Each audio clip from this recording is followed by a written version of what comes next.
All right, we're back, and this time we're going to build detail number 6. This is your bracket that holds your tracking wheel. So, one thing to take note of, just like previous part, if you buy wheels right there, that hole right there, that needs to be sized based on your shoulder bolt that you are going to use. So depending on what size tracking wheel you bought and what size bearing it has will determine what size shoulder bolt you need, which will determine what this hole right there needs to be.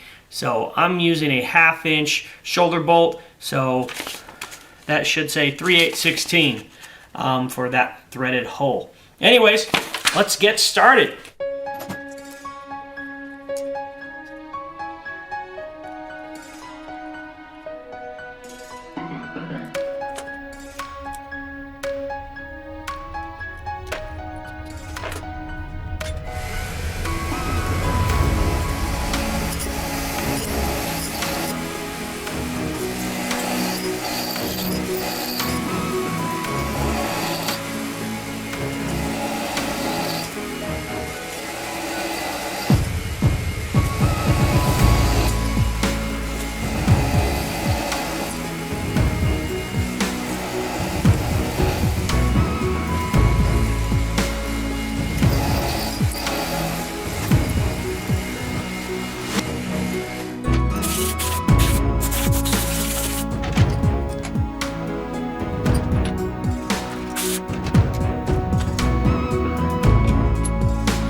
Alright, so we finished this detail, and we will now move on to more. Anyways, thanks for watching. It really means a lot. If you like this video, make sure you remember to give it a thumbs up. Subscribe to the channel if you haven't already, and you will get a notification when the next video gets uploaded. Also, when this is fully completed and the project is done, you'll get a notification if you've hit the bell. If you forget to hit the bell, YouTube will not notify you even if you are a subscriber. Thank you for watching. Have a great day.